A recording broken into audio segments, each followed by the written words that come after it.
क्या बताना चाहते हैं परमात्मा के मन मथुरा दिल द्वारका नगरी कहाँ फिरता बरसाने नू। इस मन से और दिल साफ करके भक्ति कर सच्चे परमात्मा की सच्ची साधना कर कहाँ बरसाने में भटक रहा है। फिर क्या बताते हैं कि जब फरमान धनी का आवे को राखे घर जाने नू। जा सतगुरु का शरणा लीजे जो मेटे जम तलबाने नू। मैं तो दे दी है बालम याने नू। मैं तो दे दी है बालम याने। अब क्या बताया है गरीबदास साहिब जी ने कि जिस समय आपके प्रारब्ध में आपके किस्मतानुसार जब आपकी मृत्यु आ गई और यम के दूत आपको लेने आएंगे तो कोई नहीं रोक सकता उसको। मासा घटे न तिल बधे विद ना लिखे जो लेख। तो कैसे, अब यहाँ क्या बताना चाहते हैं कि यदि आपकी मृत्यु का समय आ गया और चाहे आप 30 वर्ष 40 वर्ष 50 वर्ष के हो, 10 वर्ष के हो, 2 वर्ष के हो, 4 वर्ष के हो, तो आपकी मृत्यु होगी ही होगी। फिर क्या बताते हैं कि जा सतगुरु का शरणा लीजिए जो मिटे जम तलबाने नू। तलबाना माने जैसे सम्मन आते हैं कोर्ट से और उस उच्च कोर्ट से या राष्ट्रपति से उसका सटे मिल जाता है तो वो सम्मन वापस हो जाते हैं। तो यहाँ क्या बताना चाहते हैं कि जब फुरमान धनी का आया, आदेश आ गया, यहाँ जो विधाता ने विधान बना रखा है तो को रखे घर जाने नू और जा सतगुरु का शरणा लीजिए मिटे जम तलबाने नू। धर्मराज दरबार में देई कबीर तलाक। मेरे भूले चुके हंस को तू पकड़िए मत कजाक। बोले पुरुष कबीर से धर्मराज कर जोड़े। तुमरे हंस को पकड़ो नहीं मुझे 2 ही लाख करोड़े। फिर क्या बताते हैं धर्मराज ने फिर विनती की, प्रभु हे परमेश्वर, यहाँ का एक विधान है इस हमारे लोक का कि जैसा कर्म जिसने किया है वो दोनों भोगने पड़ेंगे, पुण्य भी और पाप भी। तो वो तो मैंने दंड देना पड़ेगा, उसका कोई समाधान बताओ। तो क्या बताते हैं कि कर्मों से तीरथ हैं वो अब जो जपे कबीरे। उनको तो पकड़ना पड़ेगा और जड़नी पड़े जंजीरे। वो तो मेरे बस की बात नहीं, मेरे विधान है परमात्मा। तब परमात्मा कबीर जी ने कहा कि कर्म भरम ब्रह्मंड के मैं पल में करहूँ ने से। जिन हमरी 2 ही दी सो करो हमारे पेसे। कहते हैं ये कर्म भ्रम तुमने यहाँ इनको मिसगाइड करके बुरे ये जुल्म करवा रहे हो तुम। ये कर्म भ्रम ब्रह्मांड के मैं पल में कर दूँ नेस, इन पर कलम मार दूंगा, इनको ख़त्म कर दूंगा। और जिन्होंने मेरी दुहाई दी वो करो हमारे पेश, उसका अकाउंट भी मत लेना तू। तो ये ज्ञानदास सुनाता ही रहता है, परमात्मा की अमरवाणी है, कोई डूम बाट के गीत नहीं, उस सच्चे परमेश्वर का बताया हुआ सच्चा विधान है और ये ज्यों का त्यों है। परमात्मा ने कहा कि जो ये कह दे मेरे पास, तेरे पास आके मैं उस परमेश्वर कबीर जी का भक्त हूँ, उसका अकाउंट भी मत लेना। जो मेरा सत्य साधक हो और किसी गलती से वो तुम ले भी आए हो तो मेरे पास भेज देना, करो हमारे पेश। एक भक्त बता रहा था जी, मैं सपने में रात को सो रहा था और 2 बैंकर से आए और मुझे कहने लगे कि चल तू।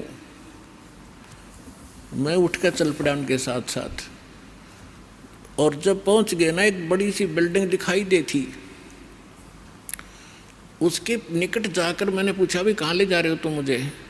वो कहने लगे हम तुझे धर्मराज के पास ले जाएंगे और वहाँ तेरा लेखा जोखा होगा, फिर उसके बाद आगे जैसे आदेश होगा तेरा आगे फिर हम उसके बाद बताएंगे। तो कहने लगा तुम यम के दूत हो? हाँ, कहाँ यम के दूत हैं। तो उसको बात याद आ गई कि हमें ज्ञान में सुना है, गुरुजी बताते हैं परमात्मा कबीर जी के, भक्त को और यम के दूत नहीं पकड़ सकते। तो मैं उनके साथ झगड़न लग गया गुट्टम गुट्टा कि तुम मुझे नहीं ले जा सकते, छोड़ो। तो काफ़ी देर मेरा उनका झगड़ा हुआ। तो मैंने बताया कि मैं कबीर परमेश्वर की भक्ति करता हूँ, सच्चे सतगुरु की शरण में हूँ, तुम कैसे ले जा सकते हो, और नहीं तो पूछ लो तुम्हारे उस जिसके पास मुझे ले जा रहे हो। तो उन्होंने देखा कि बड़ा दृढ़ता से बोल रहा है। उसने कहा, एक ने कहा कि तू यहाँ खड़ा रहे, मैं पता करके आता हूँ। कहते वो अंदर गया, उसने मुझे आवाज़ सुनाई दे। उसने पूछा कि महाराज ऐसे ऐसे, वो कह रहा है कि मैं कबीर जी का शिष्य हूँ, भक्त हूँ, और तो मुझे नहीं ग्रहण कर सकते। धर्मराज से कहा। धर्मराज ने अकाउंट देखा, वो दोबारा खोल कर देखा कि निकम्मे की तले आई इसने, इसको वापस छोड़ दो फटाफट, मुन्ने भी मरवाओगे तुम।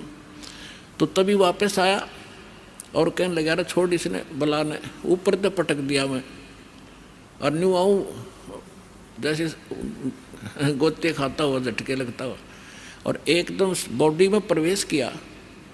और जब मैं उठा, पसीना पसीना हो रहा, मेरी जाग खुल गई, नींद खुल गई, और काफ़ी देर तक मेरा शरीर सुन रहा, मैं हिल डुल नहीं सका, हिल डुल नहीं पाया। यदि मुझे ऐसी स्थिति मेरे शरीर की ना होती तो मैं सपना मानता इसको। तो उस दिन के बाद कह रहा कि और गणा दृढ़ विश्वास हो गया परमात्मा पे। तो यहाँ गरीबदास जी उसी परमात्मा की समर्थता बता रहे हैं कि जब फरमान धनी का आवे, को राखे घर जाने नू, कौन बचाओ वहाँ जाने से, और जा सतगुरु का शरणा लीजे, मेट जमतल बाणे नू, मैं तो दे दी बालम याणे नू, मैं तो दे दिए बालम याणे नू। उत्तर दक्षिण पूरब पश्चिम तो फिरता दाने दाने नू। इस समर्थ की शरण में आने से आपको इतनी बरकत देगा यू भगवान, थोड़े काम में घना सुख, घना फायदा होगा। और आप उल्ट साधना करते हो, गलत साधना कर करके, और अपना कर्म बिगाड़ दिए, भक्ति नाश कर ली। जिस साधना से आप कर रहे हो, इससे आपको कोई बेनिफिट होने वाला नहीं है। यहाँ क्या बताते हैं, उत्तर दक्षिण पूरब पश्चिम फिरदा दाने दाने नू, सर्व कला सतगुरु साहेब की, हरि आए हरि आने नू। तुम तो कहते हो कि भगवान हमने मिलता नहीं, और भगवान हरियाणे में आए और मुझे मिले, सतलोक लेकर गए, फिर वहाँ पे छोड़ा। और पुण्यात्माओं, आगे फिर गरीबदास जी क्या बताते हैं, मत दे दी है बाल में बैरे नू, मैं तो दे दी है बाल में बैरे नू, मैं तो दे दी बैरे नू, मैं तो दे दी है बाल में बैरे नू। संसारी दी गल्ला चिने, ना बूझे शब्द जो गहरे नू। संसारी दी गल्ला चिन्ह, नहीं बूझे शब्द जो गहरे नू। ये मुर्दों से ती प्रीत लगावे, न जाने सतगुरु मेरे नू।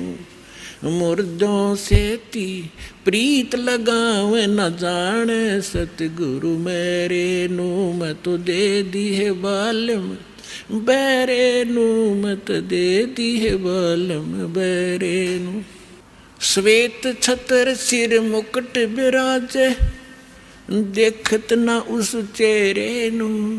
श्वेत छतर सिर मुकुट विराजे, देखत ना उस चेहरे नू। ऊंची थड़ियाँ खेती बोवे, ये भूल गए निज डेरे नू। ऊंची थड़ियाँ खेती बोवे, ये भूल गए निज डेरे नू। मैं तो दे दी बैरे नू, मैं तो दे दी है बालम बैरे नू। मैं तो दे दी बैरे नू, मैं तो दे दी है बालम बैरे। ये संसार समझदा नहीं, कहंदा श्याम दोपहरे नू, ये संसार समझदा नाही। कहंदा श्याम दोपहरे नू, गरीब दास ये वक्त जात है, रोवोगे इस पैरे नू। गरीब दास ये वक्त जात है, रोवोगे इस पैरे नू। मैं तो दे दी है बालम बैरे नू, मत दे दी है बालम बैरे नू। ऊंची थलियां खेती बोए, ये भूल गए हैं नज डेरे नू। ऊंची थलियां खेती बोए, ये भूल गए नज डेरे नू। गरीब दास ये वक्त जात है, रोवोगे इस पैरे नू। गरीब दास ये वक्त जात है, रोवोगे इस पैरे नू। मैं तो दे दी बैरे नू, मत दे दी है बालम बैरे। अब इसमें क्या बताना चाहा है परमात्मा के ज्ञान को गरीबदास साहिब जी ने, कि यदि आप किसी मित्र को, बहन भाई को, या कोई और निकट के संपर्क वाले को कुछ बताना चाहोगे इस ज्ञान के बारे में, वो कति सुनने को तैयार नहीं, क्योंकि मन है उसके अंदर प्रभावी है, हैवी है मन। और उसी व्यक्ति को कोई ये कह दे, कहाँ जाते हो भाई, कि मैं जाता हूँ अमरनाथ पे, और उसको ये कह दे कि केदारनाथ पर जाने से बहुत लाभ होता है, तो पूछेगा कब जाएगा, मुझे भी ले चलना। No objection. कोई सोमवार का व्रत रखता है तो उसको कोई ये कह दे कि शुक्रवार का व्रत बड़ा बेनिफिट देता है, अच्छा बता कैसे करना होता है, तुरंत मान जाएगा। तो यहाँ परमात्मा कहते हैं मैं तो दे दी बालम बैरे नू, और संसारी दी गल्ला चीने। आम आदमी कह दे वो मान ले, और ना बुझ जाए शब्द जो गहरे नू। इस गहरे ज्ञान को नहीं पूछना चाहता, ना समझना चाहता। तो क्या बताते हैं, संसारी दी गल्ला चिन्ह नहीं बुझे शब्द जो गहरे नू। ये मुर्दों से ती प्रीत लगावे, न जाने सतगुरु मेरे। अब जैसे प्रत्येक गांव में किसी तालाब के ऊपर या किसी अन्य स्थान पर कोई संत साधक मर गया, मृत्यु को प्राप्त हुआ, उसकी यादगार बना ली, वह माथा टेकन लग गए सारे, पूरा गांव का गांव। इन्हों का हमारे तो दादा लाई पूजा है यार। अरे कोई विवेक तो लो। देखो जैसे ठीक है वो संत अच्छे होंगे जो आज तक पूजे हैं, लेकिन उस समय जो उस जीवित समय में उसके जैसा भी वो संत था, जैसी भी भक्ति साधना थी उसके पास, तो उससे उस समय लाभ तो मिल सकता था जब वो वर्तमान में था। अब तो वैसे उसकी महिमा वैसे ठीक आदर करते रहो, लेकिन मोक्ष कति नहीं, लाभ नहीं मिलेगा। जैसे कोई डॉक्टर है, वैद्य है, और वो बहुत अच्छा वैद्य था और खूब अच्छी दवाई देता था, रोग नाश कर देता था, ठीक है। तो उस समय जो उसके संपर्क में आए तो उनका वो लाभ मिला।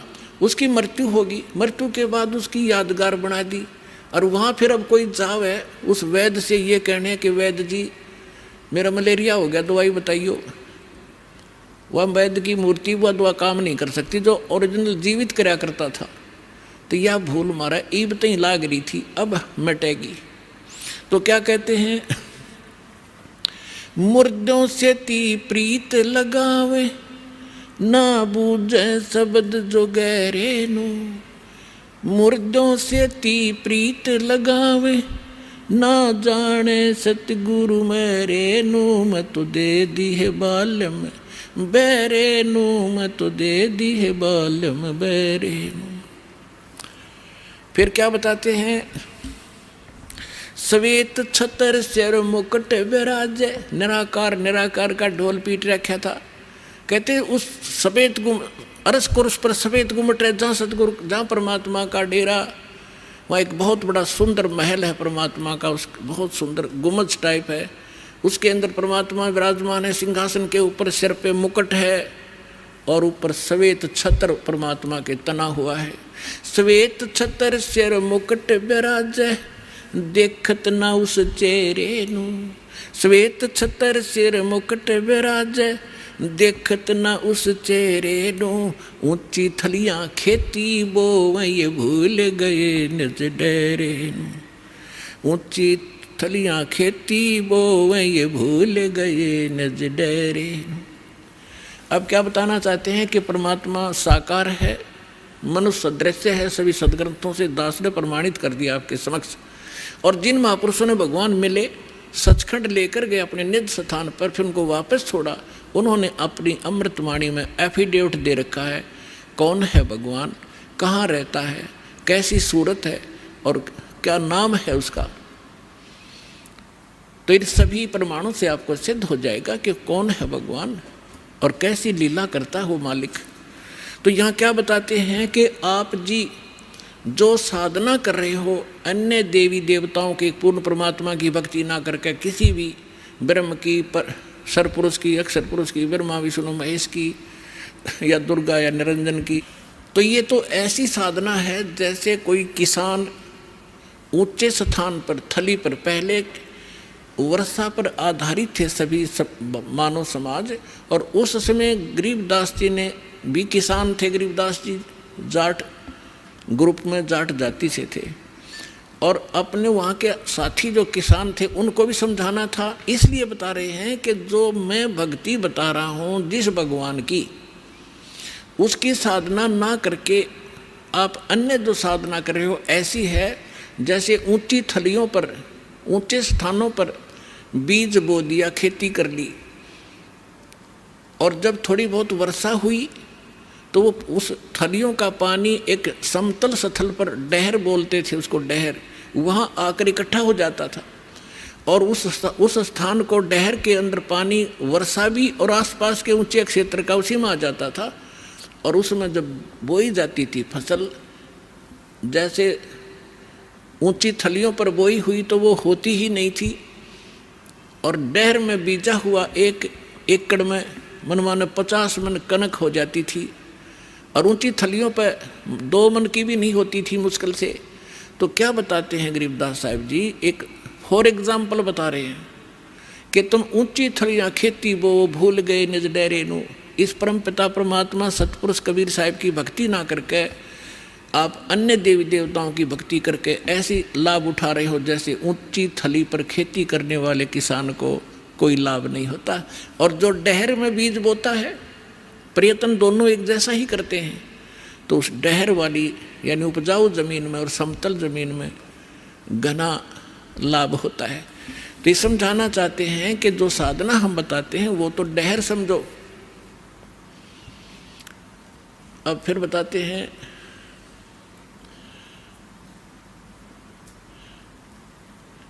गोता मारूं स्वर्ग में, जा बैठूं पाताले, गरीबदास ढूंढता फेरूं अपने हीरे मोती लाल। चारों युग में मेरे संत पुकारे, और कूक कहा हम हेल रे, हीरे माणिक मोती बरस, ये जग चुगता ढेल रे। अब परमात्मा कबीर जी से प्राप्त ज्ञान को कैसे विश्लेषण कर रहे हैं गरीबदास जी।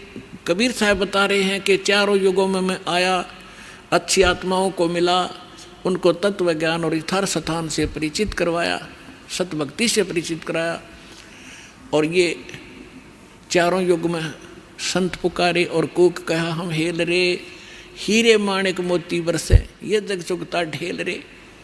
हम तत्व ज्ञान और यथार्थ साधना रूपी हीरे मोती लालों को बखेर रहे हैं, और आप जी इस ज्ञान से परिचित न होने के कारण इन लाल और हीरे मोतियों को ग्रहण ना करके कंकर पत्थर, आन उपासना रूपी कंकर पत्थर इकट्ठे कर रहे हो, जो तुम्हें बाद में कोई लाभ नहीं देगी। उसी को यहां प्रमाणित कर रहे हैं।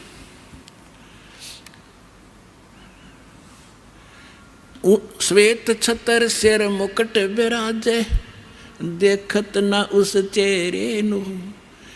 ऊंची थलियां खेती बोवे, ये भूल गए निज डेरे नू। पर भी लेन जात है दुनिया, हमरा ज्ञान किन्हें ना सुनिया। अब यहाँ एक प्रश्न आया इसके अंदर कि संसारी दी गल्ला चिन्ह ना बूझे सबद जो गहरे नू। एक बहन आई, एक बहन ने हमारी दीक्षा ले ली थी।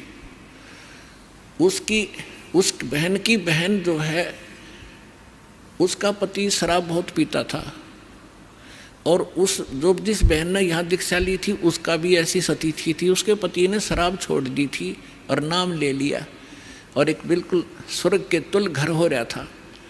तो उसकी बहन का वहाँ आना हो गया, जो दीक्षा किसी और से ले रखी थी, किसी दूसरे पंथ से, और साथ में दूसरी साधना भी करती थी अपनी जो परंपरागत प्रचलित। उसका पति शराब पीता था, बहुत पीटता था, कभी गली में भी खड़ी कर देता है रात में शराब के नशे में। अब मैं बाहर खड़ी रहती हूँ, कुंडी लगा के भीतर पड़ कर सो जाता, सवेरे उतरे शराब जब खुल है कुंडी ने। इतनी दुखी हूँ मैं। तो उस बहन ने कहा कि आप मेरे गुरुजी के पास चलो, वहाँ नाम ले लो और तेरा पति भी शराब छोड़ देगा। तो वह बहन अपनी बहन के साथ हमारे पास आ गई करोथा आश्रम में।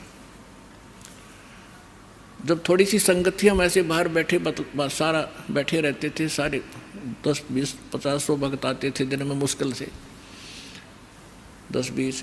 तो मैंने पूछा बहन कहाँ से आई? तो उसने बता दिया मेरी सिस्टर है, और इसका पति बहुत शराब पीता है, और रोज़ पीता है, इसने बुरा हाल कर रखा है इसका, और नौकरी करता है, एक चवन्नी घर पर नहीं छोड़ता, सारी पी जाता है, बच्चे भी भूखे रहते हैं कई बार। तो मैंने कहा बहन फिर दीक्षा लेनी पड़ेगी आपने। भगवान फिर धीरे धीरे सद्बुद्धि देता है, परिवार के अंदर भगवान प्रवेश हो जाता है, और ये पितृभूत भी प्रवेश करके वहाँ उत्पात मचाते रहते हैं, फिर वो भाग जाते हैं, सद्बुद्धि आती है। तो मैंने पूछा आप क्या साधना करते हो? उसने बताया जी मैं ऐसे ऐसे धन धन सतगुरु अणा का नाम ले लिया, गुरु जी का ले रही हूँ 4-5 वर्ष से। तो हमने कहा बहन देखो चलो ठीक है, वहाँ जो तुमने नाम लिया, लेकिन अब यहाँ भक्ति, यहाँ नाम लोगे तो सब पिछली पूजा छोड़नी पड़ेंगी, ना बीड़ी पीनी, ना शराब, ना पीने के लिए सहयोग देना किसी को, और ना कोई व्रत रखना। मैं कहने लगा बहन बीड़ी क्यों पीती है तू? न बोली जी बीड़ी मैं पहले ना पिया करती, नाम लेने के बाद पीने लग गई। मगा कमाल की बात है, दीक्षा लेने पीछे पाछे छोड़ा करें कि बुराई ग्रहण थोड़ी करते हैं। तो उसने क्या बताया जी, जिस सत्संग में हमारे गांव में होता था सत्संग, हम वहाँ जाती थी तो वो सभी को बीड़ी वितरित करती थी प्रसाद के रूप में, एक प्लेट में डाल के, और साथ में एक माचिस और सींक रख देती थी, और न्यू क्या करती पीले पीले प्रसाद है होता है। मैं ना पिया करती पहले, पर उन्हें सिखा दी, पीने लगी, यह बीमारी और ला ली मैंने, तो इसको तो मैं छोड़ दूंगी। फिर उसने बताया कि मैं व्रत रखती हूँ। मैं कौन सा व्रत रखती है? कि शुक्रवार का। मैं बोला बेबी बहन ये सभी जो व्रत त्यागने पड़ेंगे जो भक्ति करना चाहती है। ने बोले जी व्रत ना छोड़ूँ मैं। उसकी बहन कहने लगी जब तक तू कह रही थी मैं सारी बात मान लूँगी, अब तो व्रत पड़ेगी। मैंने उसे पूछा बहन इस शुक्रवार का व्रत क्यों रखती है तू, किस लिए? तो वो कहने लगी कि मैंने कथा, क्या क्रिया होती है इसमें, क्या लाभ है इससे? वह कथा सुनाती है कि एक का पति विदेश चला गया था कोई काम धंधे के लिए, ऐसी कथा है संतोषी माता के व्रत, शुक्रवार के व्रत से क्या लाभ है वो बताने लगी। और फिर उसकी काफ़ी वर्ष हो गए थे, उसके पति ने दूर चला गया, उसका भूल पड़ गई, घर नहीं आया। संतोषी माता एक बहन को दिखाई दी उसको, जिसका पति बाहर गया हुआ था दूर देश में, और उसने बताया कि तू मेरे 16 शुक्रवार के व्रत रख ले, तेरा पति घर आ जाएगा। तो उसने 16 शुक्रवार के व्रत रखे, और 16वां शुक्रवार का जो व्रत था उसका पति घर आ गया, इसलिए उसकी पूजा करती हूँ। और मैं 13 रोज आवर रोज गड़े तो गाड्डे की शुक्रवार के व्रत ने अकल की चोर। चलो उसका तो पति दूर चला गया था, उसकी तो बुला लिया उसकी संतोषी माता ने, तेरा तो डेली आवर डेली गड़े तने, और फिर भी शुक्रवार का व्रत है कल तुम्हारे अंदर। तो यहाँ परमात्मा कहते हैं कि संसारी दी गल्ला चिन्ह ना बूझे सब जो गहरे नू, सच्चाई से परिचित ना होना चाहते हैं और ऊंची थलियां खेती वो ये भूल गए निज डेरे नू। फिर क्या बताते हैं कि ये संसार समझदा नहीं कहंदा श्याम दोपहरे नू। अपने आत्माओं सटाट सत्संग यहाँ से हुआ था। भाई तन दर सुखिया कोई ना देखा, जो देखा सो दुखिया हो। उदय अस्त की बात करते हैं, मन सबका किया विवेका हो, सबका किया विवेका हो। यहाँ पर कहते हैं झूठे सुख को सुख है ये मान रहा मनमोद, ये सकन से बिना काल का कुछ मुख में कुछ गोद। तो क्या बताना चाहते हैं आदरणीय गरीबदास साहिब जी कि ये संसार समझदा नहीं कहंदा श्याम दोपहरे नू। जैसे एक शराब पिए पड़ा था, जेठ जून का महीना, हरियाणा क्षेत्र, पंजाब, राजस्थान, उत्तर प्रदेश। इसमें जून के अंदर एक भयंकर गर्मी गिरती है और शराब पी कर बाहर पड़ा बिल्कुल मैदान में। और उसका साथी कहता है कि उठ ले भाई, बहुत दुखी है तू, मुंह में झागा रे, पसीना पसीना, रेते में लेटा हुआ है, उठ तुझे छाया में लेटा देता हूँ। वो शराब के नशे में कहता है छेड़ना मौजूरी है। वहाँ धूप में पड़ा है, रेत के अंदर पड़ा है, पसीना पसीना है, और उसको कहता छोड़ दे मौजूरी है। तो परमात्मा कहते तुमने भांग पी रखी काल की, कबीर ये माया अटपटी सब गट आनड़ी, और किस किस ने समझाऊं या कुएं भांग पड़ी। तो ऐसे हम इस दुख को सुख मान रहे हैं इस नशे के अंदर। फिर क्या बताते हैं, जैसे एक रिश्तेदार दूसरे रिश्तेदार को यानी मित्र या रिश्ते रिलेटिव को कोर्ट में मिला, कचहरियों में, और वहाँ मिलते ही हाथ मिलाते हैं और कहते और क्या हाल है, अकमौज हो रही है। कोर्ट में और मौज का क्या काम, वहाँ तो घी बंधी रहती है। कोर्ट में भी मौज है, वहाँ गए हैं व्यक्ति को 2 मिनट में चिंता रहती है, वकील नहीं आया, गवाह नहीं आया, फलाना नहीं आया, और फिर और क्या हाल है, ठीक ठाक मौज है। कोर्ट में जाने वाले व्यक्ति को भी मौज है। फिर हॉस्पिटल में गया, किसी का कोई बच्चा बीमार था, मित्र आए वहाँ मिलने के लिए। अब उससे पूछते हैं और ठीक है, अपना लड़का तो बीमार है बाकी मौज हो रही है, लड़का मरने को हो रहा है बाकी ठीक ठाक है। तो परमात्मा कहते हैं ये संसार समझदा नहीं कहंदा श्याम दोपहरे नो। जैसे जेठ का महीना और दोपहर के समय को, और कोई ये कहे कि ठंड सी लग रही है, तो उसने शाम देखी नहीं है। तो शाम के समय जो शीतलता होती है, तो दोपहर के समय वो धूप में जला हुआ भी ये कह रहा है कि कहंदा श्याम दोपहरे नू, यानी इस दुख को तुम सुख मान रहे हो। झूठे सुख को सुख कहे ये मान रहा मन मोद, ये सकल चबीना काल का कुछ मुख में कुछ गोदे।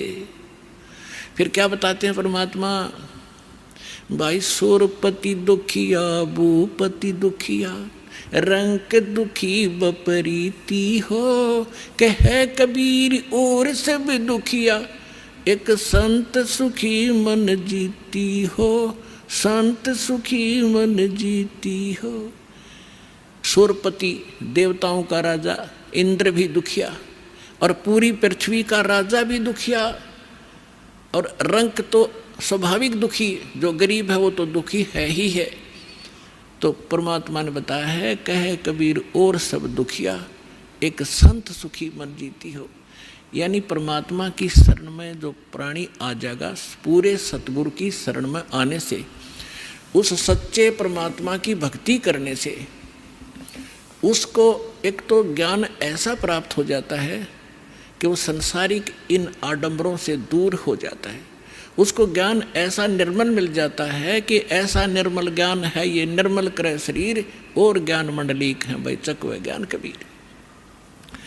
तो उसको ज्ञान ऐसा मिल जाता है कि यहाँ तक पीछा छुड़वाएं पार पड़ेगी, ना कोठी की घनी हो सकता, ना बंगले की, ना ज़्यादा यहाँ अटपट चले नहीं, क्योंकि हमारे परमात्मा सारी ब्रह्मांड के पालक, सबके रचनहार एक झोंपड़ी में टाइम पास करा करते और हाथ से कपड़ा बुनकर निर्वाह करके दिखाया करते थे, जो सबका पालन करने वाले।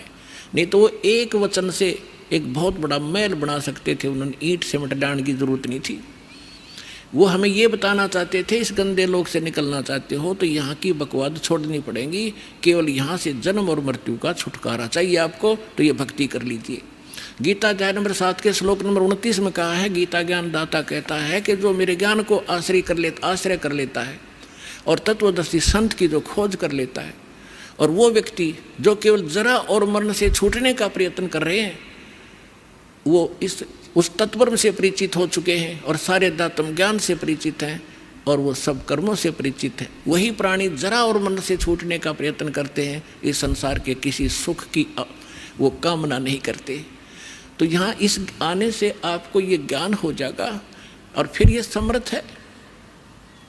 आपको जिस चीज़ की आवश्यकता होगी, बकवाद नहीं सुनेगा आपकी। आपको आवश्यकता होगी तो आपको तुरंत दे देगा, ला कहते कुछ भी कारण बनाओ। तो इसलिए यहाँ परमात्मा कहते हैं, कहे कबीर और सब दुखिया, एक संत सुखी मन जीती हो। मन जीतना यही होता है कि जैसे हमने यहाँ की ये जो नाचना गाना, इसका तो ज्ञान ही हो गया, बकवाद है बेमतलब की। अब नाच गा रहे हैं, ढोल पीट रहे हैं, डीजे बजा रहे हैं, अगले दिन दूल्हे की मृत्यु हो जाती है, टक्कर मार कर रो रहे हैं, बजा ले डीजे। तो यहाँ संत कहते हैं, ना जाने, नानक साहब जी कहते हैं, ना जाने काल की कर डारे, किस विध ढल जा पासावे, अर्जिना के सरते मौत खुड़क दी उनानू केड़ा हंसावे। जिनको मौत दिखाई देती है, जिनको जाना है यहाँ से, पता है कि ना जाने कब बिजली गिर जाएगी, तो वो ये बकवाद नहीं कराया करते। अब कोई भयंकर रोगी है और उसको पता है कि कैंसर हो गई है और कुछ दिनों का मेहमान है, उसको वो सुनियो डीजे और करके दिखाओ बकवाद। उसको तो उंगलियां पर दिन गिनने पड़ते हैं कब मौत होगी, कितने दिन का जीवन है। तो हम सबको कैंसर है। परमात्मा कहते हैं कि जग सारा रोगी आरे, जिन सतगुरु वैद न जाना, जग सारा रोगी आरे। जन्म मरण का रोग लगा या तृष्णा बढ़ी खांसी, और आवागमन की डोर गले में पड़ी काल की फांसी। तो हमने ये काल की फांसी दिखाई देनी चाहिए, और यहाँ से जब निकलने की जब श्रद्धा बनाएंगे तो हमारा मन जीता जाएगा, तब मन जीता जाएगा। इस ज्ञान से हम उल्टे हटेंगे और फिर परमात्मा साथ रहेगा। कहते हैं कल्पे कारण कौन है, कर सेवा निकाम, सेवा माने पूजा, और मन इच्छा फल दूंगा जब पड़े मेरे ते काम। तो इस प्रकार इस सत्साधना करने से आपका भी मोक्ष, आपके बच्चों का भी मोक्ष। और कबीर साहब ने ये वो समय वो है जो वचन पहले कहा था कि भक्ति बीज होगा जो हंसा, और तारों तास के इकोत्र वंशा। अब हजारों वर्षों तक ये सत्साधना चलेगी, पूरे विश्व में ये ज्ञान फैलेगा। या कोई सुखी नहीं है, चाहे कितना बड़ा अपने आप को प्रधानमंत्री मान रहा है, चाहे कितना वैभवशाली समझता है, उसने सपने में सुख नहीं है आज के युग में।